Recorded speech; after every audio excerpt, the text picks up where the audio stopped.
Welcome back, everybody. Jeff Burton continues to lead here at the North Carolina Speedway. TNN Sports is here live. I'm Eli Gold with Buddy Baker and Dick Bergman. Down on the pit lane, Glenn Jarrett, Ralph Shaheen, Steve Burns. We are closing in on the start of pit stops for some.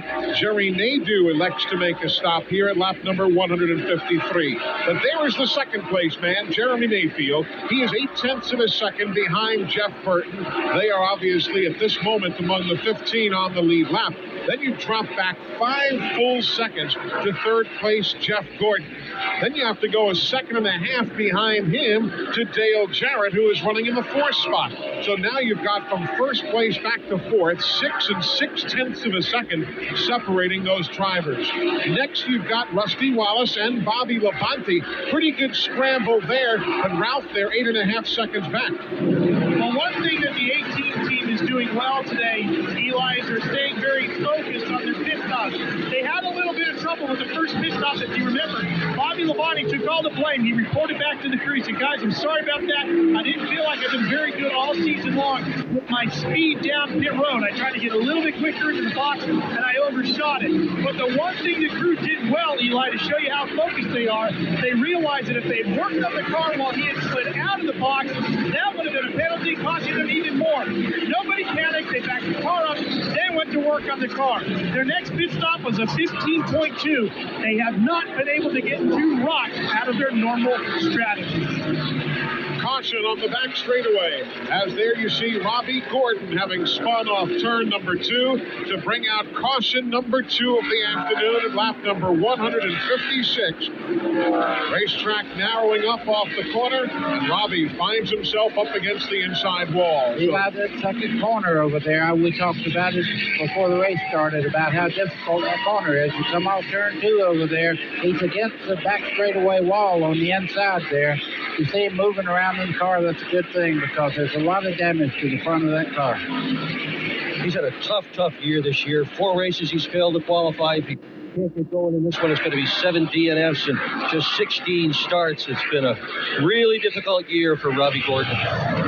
Let's see if we can tell a little bit better what happened here. He's going to be sideways coming by us. Just coming off that corner there, and you come over that little rise there in the center part, and the car just turned around and into the inside wall as he slid across the racetrack. Plus the fact 6 times in his career he's led more than 100 laps on a given Sunday here at Rockingham, so he's always liked this racetrack, and that's got to help too. Won here a couple of times, one with Dale Inman as his crew chief in '83, one with Steve Neal as his crew chief in 1986 as Michael Waltrip was up in smoke. And the black flag is out as we are on board Michael Waltrip now. Wow. Now putting down some oil. He had some under the rear tire. You could see him really trying to catch the car.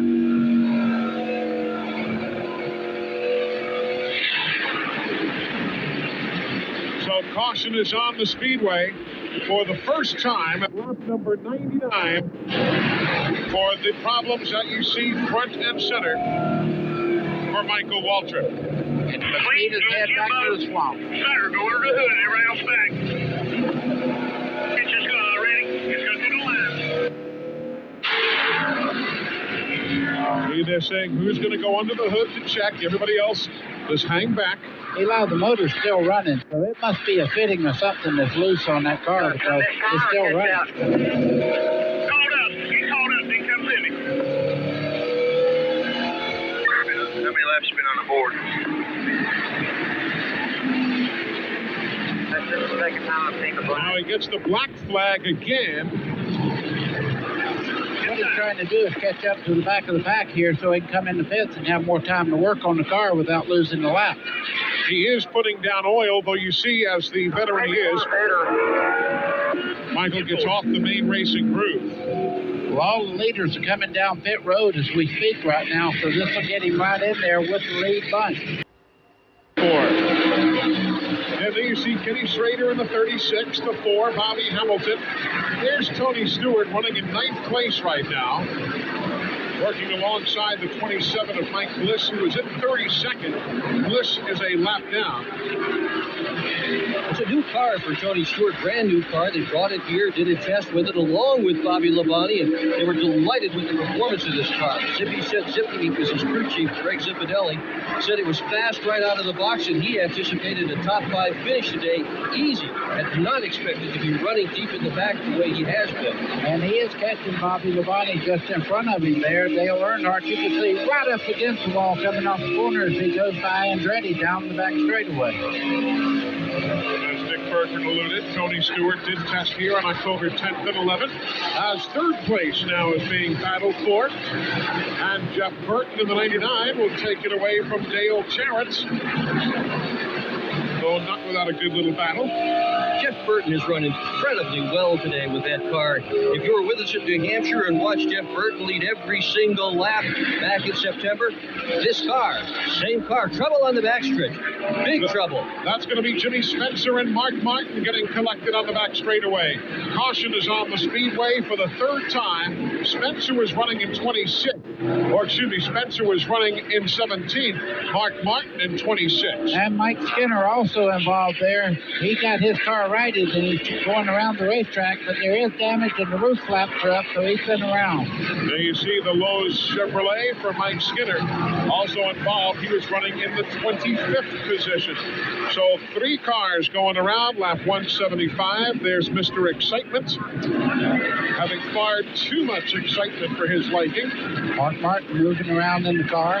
You see that's the overflow tube there. The car running very hot. When he hit the wall there, I guess it mashed the radiator flat. That car is really wrecked. Meanwhile, Robbie Gordon was involved in an accident just a short while ago, and we will check in with Steve Burns standing by with Robbie. And Robbie's already changed into his street clothes. Robbie, what happened? Just got loose out there. Tires are going off pretty bad at the end. I know it's the same for everybody, and I must have got on the gas just a little too hard and turned it around. Extremely disappointed. Needed a good run for our sponsors. All right, let's go back to Eli. All right, guys, thank you. A very honest man right there, Robbie Gordon. Pit stops now for all the lead machines. First to Ralph Shaheen. Well, no adjustments to the car for Jeff Gordon. They're very happy with the 24. They had a little problem with the left front and a minor chassis adjustment for Bobby Labonte. Glenn Jarrett. And Jeremy Mayfield already down and away. 4 tires, no chassis adjustments that time. Also, Jeff Burton just left the pit in, I believe, third or fourth position. I couldn't tell exactly which. But Jeff had reported that set of tires on his car was just a little bit tighter than the ones before. So they made a slight adjustment to that. Everybody's got fresh rubber, ready to go again. And let me amend what I said that everybody pitted. Everybody did not pit. Russell William Wallace has stayed on the racetrack. And his crew chief has just come on the radio and said this will probably cost us a little bit. Now, it had only been a few laps since they were in the pits before, and they decided to stay there. Let's see if we can reach Rusty and find out why they decided to do what they did here. Very matter of fact, right there. We just decided because that was the call we wanted to make. The reason we are under caution here on lap 175 for this incident, we watch it from the helicopter, exiting off turn 2. Little hit from behind. Looked like Dale Earnhardt Jr. from that angle got right into the caboose of Jimmy Spencer. And we'll have to see that again, but it certainly looked like he gave Jimmy the hit. Yeah, and behind them, it was that thing we see every week when a wreck in front, you start to check up, people get involved. You watch Mark Martin right here. He'll run in the back of Skinner.